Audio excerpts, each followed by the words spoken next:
Գյումրու Ալեք Մանուկյան փողոցի այսպես կոչված 50-ամյակի կամուրջն է Ձորի մայլի վրա։ Կառուցման օրվանից չի հիմնանորոգվել, հիմնականում կոսմետիկ նորոգումներ են եղել։ Պարբերական ահազանգեր են լինում վարորդներից եւ թաղի բնակիչներից, որ սա փորձանքի բուն է։ Մենք չենք սպասելու, որ փորձանքը տեղի ունենա, ինչ-որ փլզում լինի, որից հետո սկսենք զբաղվել կամրջով։ Եվրատաշինքը խոստանում է, որ ընտրվելու դեպքում անպայման հետազոտելու է կամրջի իրավիճակը եւ հիմնանորոգելու է այն։ Հարգելի համաքաղաքացիներ, մարտի 30-ին անպայման մասնակցեք Գյումրու ավական ու արտահերթ ընտրություններին եւ ձեր քվեն տվեք Եվրատաշինքին։ Քվեաթերթիկ համար 6։ Մենք մեր խոսքի տերն ենք։ Լավագույնը մեր քաղաքի համար ենք անելու։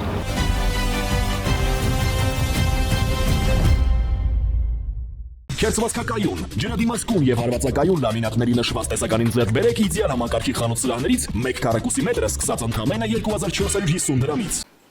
Կարծում եմ համեմատությունը ավելի շատ վերաբերում է ոչ թե վերազգայնությանը, այլ որևէ կառույցին անդամակցելուց այդ կառույցի նորմերից ազդվելուն, անկախ նրանից վերազգային է թե միջազգային։ Կարծում դա այդ համեմատությունը, թե չէ ձեր ասած տարբերությունը կա Եվրամիության եւ Եվրոպայի խորհրդի միջեւ, դա ակնհայտ է։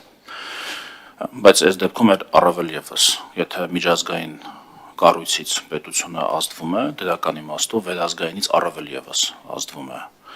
հասկանալի պատճառներով։ Տիկին Գալստյան, դիտարկումներ, հարցեր ունեք, խնդրեմ։ Շնորհակալություն։ Ուզում եմ պարոն Գևորգյանի նախորդ հարցին անդրադառնալ, քանի որ հարցը կրկնվեց, պատասխանը եւս պետք է կրկնեմ, որ հնչեցրել եմ նախորդ նիստին, եւ ես կարծում եմ դուք ոլորտին քաջատեղյակ եք եւ միջազգային կառույցների ԵՄ կառույցների աշխատավոճին էլ ծանոթ եք, քանի դեռ նախագիծ է, քանի դեռ օրենքի իրավական ուժ չունի այս նախաձեռնությունը փաստաթուղթը, պաշտոնական հայտարարություն լինել չի կարող, իսկ ոչ պաշտոնական ուղերձների մակարդակով մենք տեսնում ենք հայտարարությունների մեջ շեշտադրումների ընդգծում։ Նույն ԵՄ Հայաստան համապարփակ ընդլայնված գործընկերության համաձայնագրի երկրորդ արտագնանիստին, որին ես ներկա եմ եղել, դեսպանների կողմից հնչած ուղերձների մեջ քաղաքական շեշտադրումների որոշակի տարբերություն ես տեսնում եմ ու նաև ոչ ֆորմալ շփումների շրջանակներում ԵՄ դեսպանները մոտենում եւ հարցնում էին նաև այս նախագծի ուշացման պատճառի, ընդունման ուշացման պատճառի մասին, ինչ քննարկումների փուլում է, այսինքն հետաքրքրությունը եւ ուշադրությունը նախագծի նկատմամբ կա, բայց պաշտոնական հայտարարություն եկեք սպասենք նախագիծ ընդունի, օրենք դառնա, նոր կլինեն, սա է ուզում արձագանքել, իսկ անվտանգության մասով պարոն Զեյնալյանը նշեց, իսկապես ԵՄ խաղության գործիքակազմից օգտվելը, ԵՄ առաքելությունը Հայաստանում այս շրջանում ձեզ համար միթե ուղերձ չէր անվտանգային տեսանկյունից նաև թե նրանց դերակատարումը ինչ մեծ է եղել նախորդ տարվա ընթացքում սահմանային միջադեպերի նվազեցման գրեթե մենք չենք էլ նկատել նման միջադեպեր այս ընթացքում, այսինքն անվտանգությունը դուք ինչպես եք պատկերացնում, ճիշտ է նշեցիք, բայց մենք արդեն կունենք կոնկրետ օրինակ, ԵՄ առաքելությունը անվտանգության ինչպիսի մակարդակ է ապահովում իր այս կարճ ժամանակահատվածում դեռևս որևէ քաղաքական լուրջ գործընթաց չսկսած։ Շնորհակալ եմ։ Որ ստացվում է որ հիմա ամբողջ հանձնաժողովին արձագանքելու։ Ես Չէ, ուղղակի քանի որ ձեր անունը հնչել է, կարող եք ստիպված ես պետք է արձագանքեմ։ Նախ մի քիչ իմ համար անհասկանալի է այդ դեպքում, եթե թեման բացում ենք,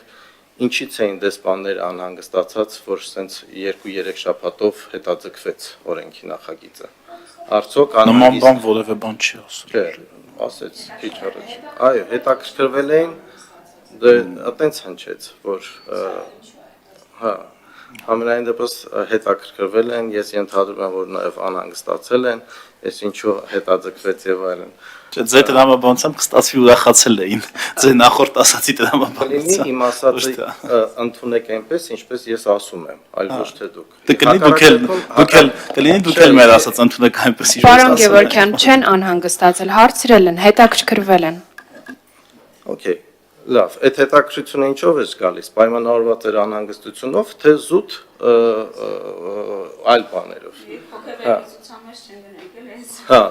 դրա համար ամեն դեպքում, եթե խոսում ենք բանի մասին, ինչ անունը, դիտորդական առաքելության մասին,